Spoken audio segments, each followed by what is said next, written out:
more than ever. We're short of workers. We have a population that is not reproducing it on its own with the same level that it used to.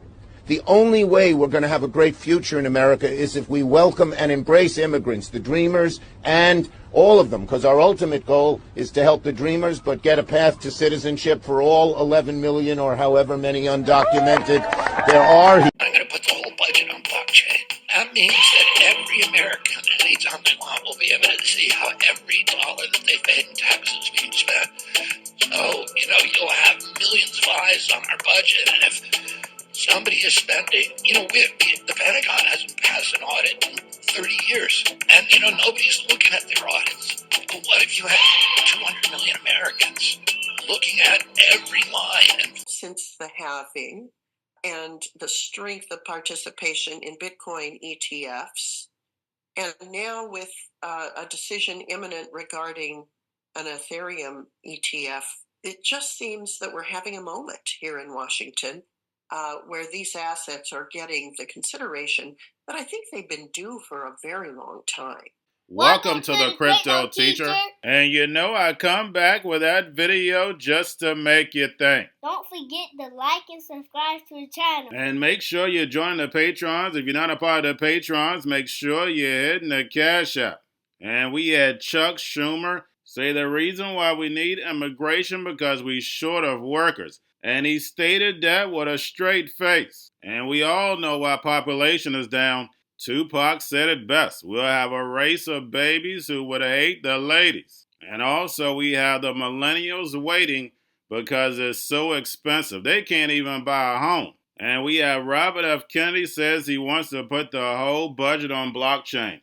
And guys, we know that will never happen. They're going to put what they want you to see on public blockchain. But because we're in crypto, we know that they're going to have a private blockchain. It sounds good, but it'll never happen. And we have Loomis on regulation. They've been pushing it in Congress. Crypto is about to move fast forward. And we know CBDCs and stablecoins when it comes to the Constitution is illegal. But we know the only thing they have to do is get the puppets to go ahead and write it on in. And because the people stay distracted on things that don't matter, they can push bills and all the money goes to the big banks and big corporations. And remember the Crypto Teacher told you. And we have the ECB looking to move first when it comes to rate cuts. And if they do, that's going to be great for the U.S. Now, the Fed's next 3 meetings are June, July, and then September. If we don't get good numbers next month, we won't get a rate cut until the fourth quarter. And that 2% goal is there for a reason, because we're in a fragmented world, and everything is going to crumble. And even if they start cutting rates in the fourth quarter, the damage has already been done. These small and medium-sized banks are going to crumble. That means small business is going to crumble, and that means unemployment is going to rise. And that's what they want. Remember, they cause the problem, wait for the reaction, and run in with the solution that was ready 20 years ago, and that's the rise of the machines and these digital assets. And we have Singularity Nets, Gertzel, speaking about AI and crypto laws. Guys, we know we already have plenty of laws on the books to regulate any financial market. But because the emerging markets have to rise first, they're just using this as an excuse to kick the can down the road. But if you're doing the research, we see all the technology in places like Switzerland, Japan, and China. They are already ready to go to let these machines loose. And remember, the Crypto Teacher told you, because he knows when it comes to the NWO, it's all planned out. You have a wonderful day. If there's a rate cut in June, we have to wait, and I believe we have to wait till maybe September, I think July. But as I said, it is too early to speculate. Maybe difficult to give forward guidance, do you think, under these circumstances particularly?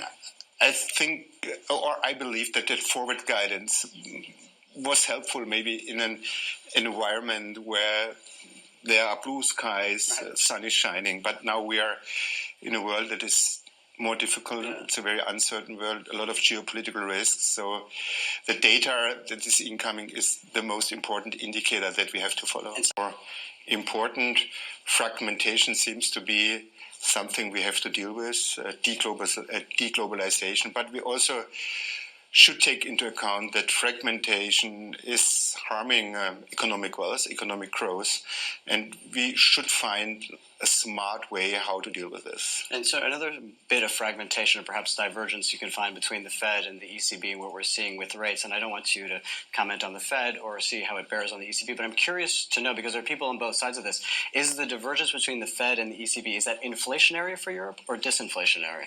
First of all, we have also to take into account that the situation in the United States is different from the Eurozone. This is stronger than in the Eurozone. Inflation in the United States seems to be a little bit more sticky than in the Eurozone. What I would like to say with this, that we have to do monetary policy for the Eurozone. This is our task, this is our mandate, and we are on a good track. Inflation is coming down. But nevertheless, there are some spillovers.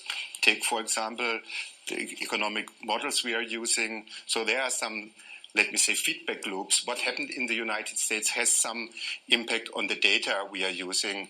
We are not more or less completely here independent from what's going on in the United States. Do you have clarity on what that impact is, or is it hard to tell? I guess we have a good understanding what's going on there, but all what I see, taking the Eurozone data.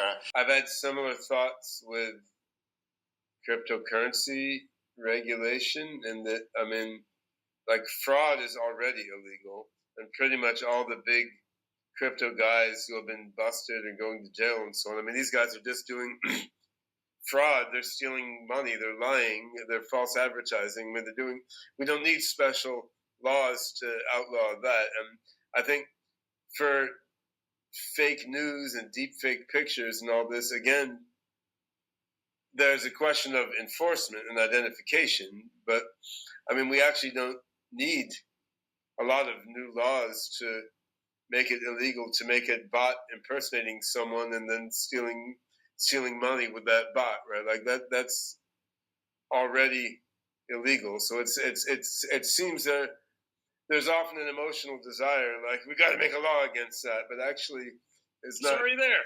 Yeah, I mean, we have too many laws because it's easy to put laws into place, and then people don't want to take time to get rid of them, and then technological solutions to actually helping with the problems in practice just take a long time to roll out, even when they're clear. So, for example, I mean, a lot of deep fake problems and fake news image problems and stuff can be solved with watermarking, right? Like you could have all the manufacturers put in their camera a watermark that goes in the image, like was taken by this device at this time, at this place, right?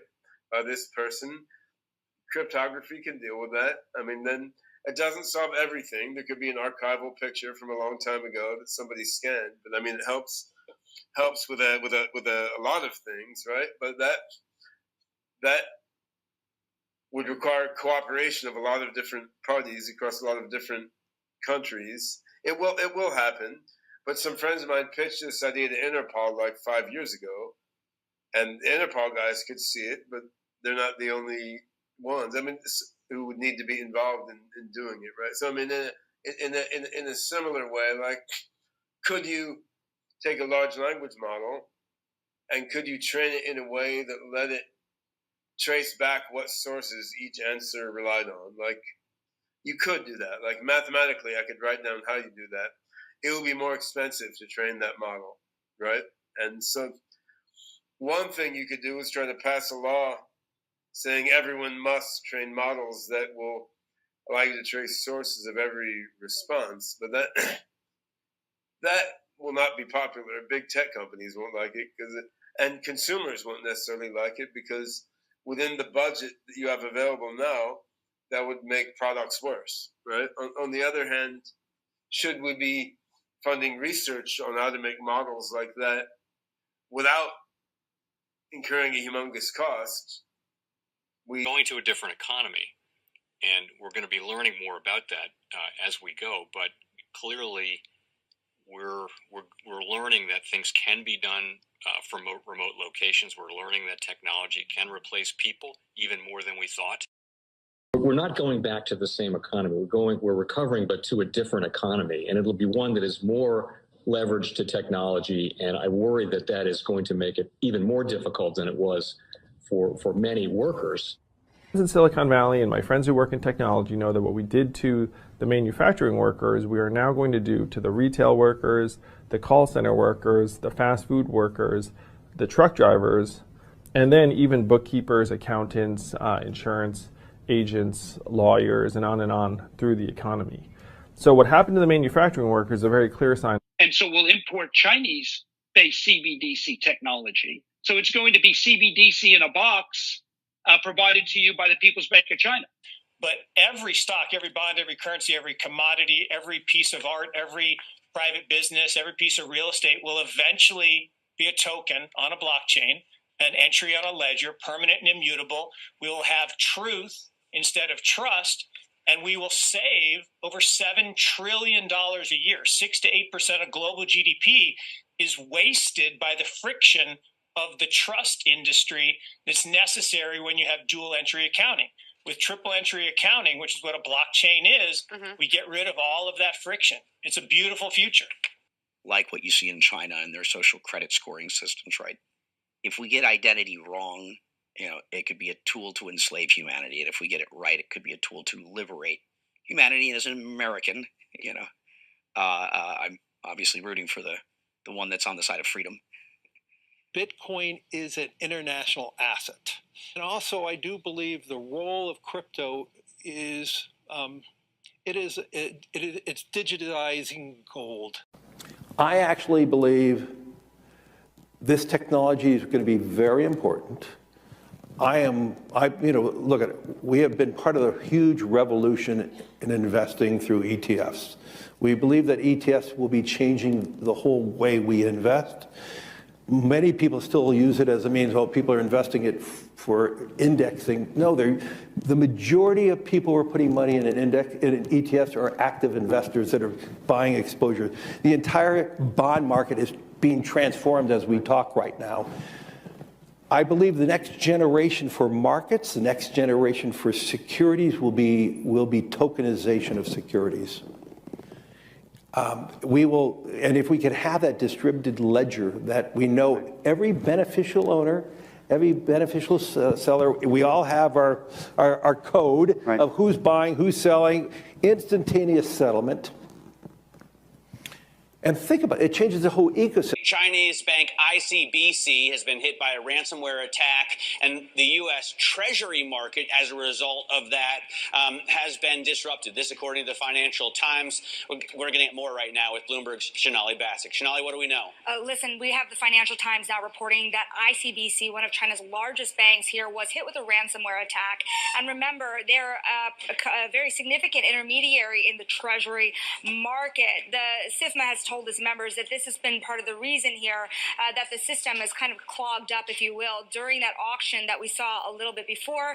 The attack had prevented ICBC, according to the Financial Times, from settling Treasury trades on behalf of other market participants.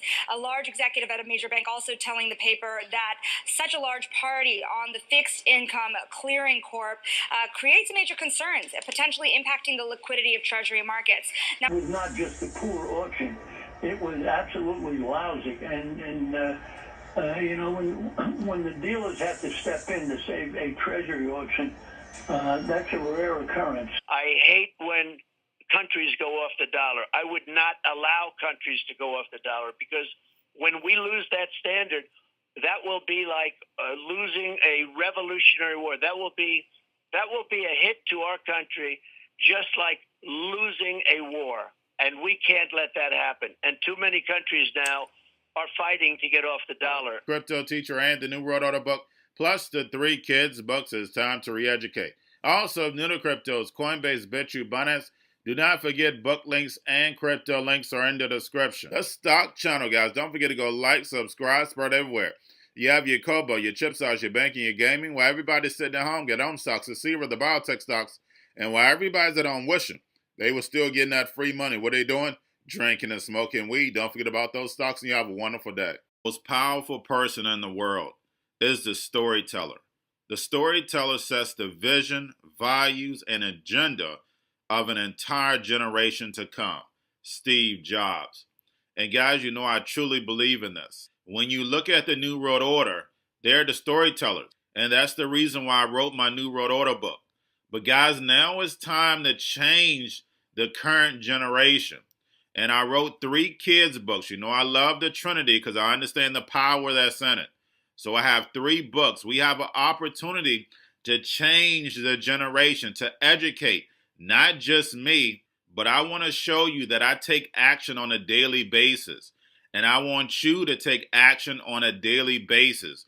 Whether it's your job, whether it's in your community, we have an opportunity right now to educate the masses. I posted this on my Twitter account. Please share, but this is a short clip of the 3 books. There's going to be a clothing line and action figures. Please get these books for your kids, nephews, cousins, friends, so therefore we can start the re-education now.